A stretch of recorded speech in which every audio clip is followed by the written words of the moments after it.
जय हिंद साथियों, कैसे आप सब लोग। साथियों, हमने आपसे अपने सोशल मीडिया के माध्यम से कुछ सवाल पूछे थे एमए एमकॉम प्राइवेट के वाइवा को लेकर, और आपकी तरफ से बहुत सारे सवाल हमें मिले हैं जिनके जवाब मैं आज सभी को देने वाला हूं। और ये वीडियो बेहद खास होने वाली है आप सभी स्टूडेंट्स के लिए, क्योंकि वीडियो में वो सारी चीजें मैं आपको बताने वाला हूं जो भी आपका कंफ्यूजन है, सभी कंफ्यूजन में दूर करने वाला हूं। वीडियो को बेहद ध्यान से देखिएगा दोस्तों।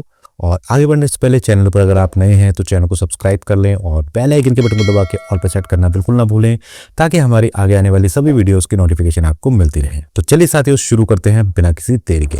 तो जैसा कि साथियों आप सभी को पता है कि MA MCom private second year में वाइवा होता है, फर्स्ट ईयर में कोई वाइवा नहीं होता है, तो सेकंड ईयर में वाइवा होता है। और आपको पता होना चाहिए सबसे पहले कि वाइवा आखिर होता क्या है। तो वाइवा दोस्तों नॉर्मली एक मौखिक परीक्षा होती है, मौखिक यानी कि ओरल परीक्षा, और इसमें कोई रिटर्न चीज नहीं होती। आपको एग्जामिनर के सामने बैठना होता है और जो सवाल एग्जामिनर पूछता है उनके जवाब देने होते हैं। और शायद इसी चीज का डर आपको सबसे ज्यादा सता रहा होगा, लेकिन मैं आपको आगे कुछ टिप्स देने वाला हूं जिससे आपका वाइवा बिल्कुल आसान हो जाएगा और आप बहुत इजी तरीके से अच्छे मार्क्स गेन कर पाओगे। लेकिन सर दोस्तों ये कि वीडियो को आपको पूरा देखना होगा और सारी चीजों को अच्छे से समझना होगा।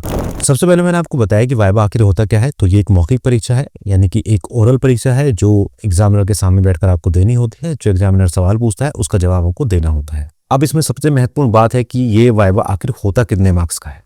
तो वाइवा दोस्तों 100 मार्क्स का होता है, और इस 100 मार्क्स में से आपको 36 मार्क्स पासिंग लाने होते हैं। अगर आपके 36 मार्क्स पासिंग नहीं आते हैं तो आप उस वाइवा में फेल माने जाओगे और आपकी पूरी की पूरी सेकेंड ईयर में आपकी बैक लग जाएगी, यानी कि आप उस सेकंड ईयर में फेल माने जाओगे। फिर आपको अगले साल लेफ्ट आउट का फॉर्म भर के वो वाइवा देना होगा, उसके अलग से आपको 1500 रुपए देने होंगे, और सेंटर भी आपका जाने कहाँ के कहाँ जाएगा। तो अगर इन चीजों से बचना चाहते हैं, इन झमेलों से बचना चाहते हैं, तो अभी अपना वाइवा जरूर दीजिएगा, क्योंकि अब वाइवा में आपका प्रेजेंट होना बेहद जरूरी है। और रही बात वाइवा में कुछ ना बताने की कि आपको कुछ नहीं आता है, तो उससे डरने की जरूरत नहीं है, क्योंकि अगर आप एक दो चीजों के भी जवाब दे देंगे तो आपको पासिंग मार्क्स तो मिल ही जाएंगे। वैसे भी पासिंग मार्क्स सभी को मिल जाते हैं, जो स्टूडेंट कुछ भी नहीं बताते हैं उनको भी पासिंग मार्क्स दे दिए जाते हैं, तो फेल किसी को नहीं किया जाता है। लेकिन शर्त ये कि आपको वाइवा में प्रेजेंट होना होगा।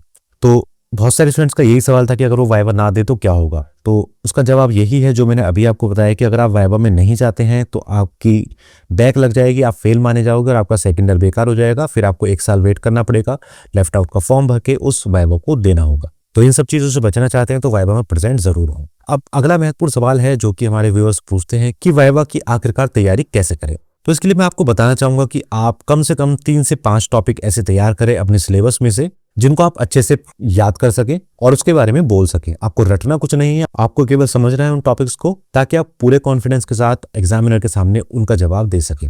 क्योंकि साथियों कभी कभी ऐसा होता है कि एग्जामिनर स्टूडेंट को ही छूट देते हैं कि आपने जो तैयार किया है उसके बारे में बता दीजिए। तो अगर आप कुछ अच्छे टॉपिक पढ़ के जाएंगे, उनको समझ के जाएंगे, और एग्जामिनर आपसे उनसे रिलेटेड सवाल पूछता है तो आप अच्छे से उसका जवाब दे पाओगे और आपको अच्छे मार्क्स मिल पाएंगे। क्योंकि दोस्तों ये मार्क्स जो आपके होते हैं ये आपके रिजल्ट में ऐड होते हैं और इससे परसेंटेज अच्छी होती है। तो तैयारी का कोई ऐसा शॉर्टकट नहीं है, केवल आप 3 से 5 टॉपिक अच्छे से तैयार कर लीजिए। अपने जो भी आपका सिलेबस है, मान लीजिए आप एमकॉम कर रहे हैं तो एमकॉम के फर्स्ट ईयर और सेकंड ईयर में से कुछ भी टॉपिक उठा लीजिए, या आपकी जैसे बीकॉम हुई होगी, क्योंकि बीकॉम के बाद एमकॉम करते हैं मोस्टली, तो बीकॉम में से कुछ 2-3 टॉपिक उठा लीजिए, या आप सब्जेक्ट से रिलेटेड कोई भी जो टॉपिक चल रहे हैं करंट में उनको ले सकते हैं। तो इजीली सब चीज अवेलेबल है इंटरनेट के माध्यम से, तो उनकी तैयारी आप कर सकते हैं। और एग्जामिनर अगर आपको चॉइस देता है अपना टॉपिक चूज करने की तो उनको आप अच्छे से बता पाओगे। तो ये जवाब था उस बारे में जो स्टूडेंट पूछ रहे हैं कि आखिरकार टॉपिक क्या होता है, तैयारी कैसे करनी होती है। तो जो तैयारी होती है वो मैंने आपको बता दी है। अपने से 4 से 5 टॉपिक अच्छे से तैयार कर लीजिए जिनको आप अच्छे से बता सकें एग्जामिनर के सामने। क्योंकि अगर एग्जामिनर कोई सवाल पूछ रहा है और आपको नहीं आ रहा है तो आप उनको बता सकते हैं कि सर मैंने ये टॉपिक अच्छे से तैयार किए हैं, आप इनसे संबंधित मुझसे कुछ भी पूछ सकते हैं। तो अगर आप उनको अच्छा जवाब देते हैं तो आपको अच्छे मार्क्स मिल जाएंगे। अब एक सवाल बहुत ज्यादा पूछा जा रहा है स्टूडेंट के द्वारा कि क्या वाइवा में फाइल भी बनती है। तो एमए-एमकॉम में ज्यादातर सब्जेक्ट जो हैं वो थ्योरी होते हैं, थ्योरी में फाइल नहीं बनती है।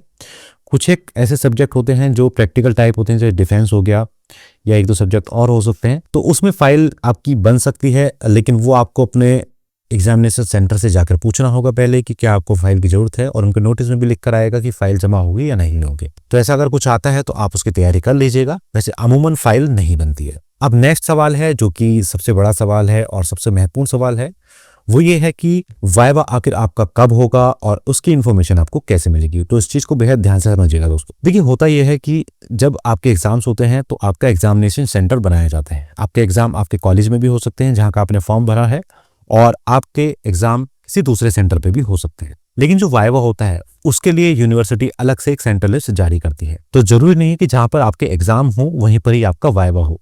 वाइवा का सेंटर कहीं और भी जा सकता है, तो उस चीज को आपको समझना होगा। वाइवा नॉर्मली जो एग्जाम्स खत्म हो जाते हैं उसके बाद में होता है। सबसे पहले सेंटर की लिस्ट आती है, उसके बाद में जो सेंटर आपका बनता है वो डेट जारी करते हैं। यूनिवर्सिटी की तरफ से कोई डेट नहीं आती है, सेंटर ही डेट जारी करते हैं और आपको उस सेंटर से संपर्क में रहकर अपनी डेट को पता करना होता है। और जरूरी नहीं है कि सेंटर आपका वही कॉलेज हो जहां पे आपने एग्जाम दिए, सेंटर आपका कहीं पर भी जा सकता है। तो ये सारी अपडेट्स आपको हम लगातार अपने टेलीग्राम चैनल और व्हाट्सएप चैनल के माध्यम से प्रोवाइड कराते रहेंगे। तो हमारे सोशल मीडिया के थ्रू आप हमसे जरूर जुड़ जाइएगा, क्योंकि पल पल की अपडेट आपको वहां पे मिलती रहेगी। हमारे सोशल मीडिया के लिंक आपको इस वीडियो के डिस्क्रिप्शन में मिल जाएंगे।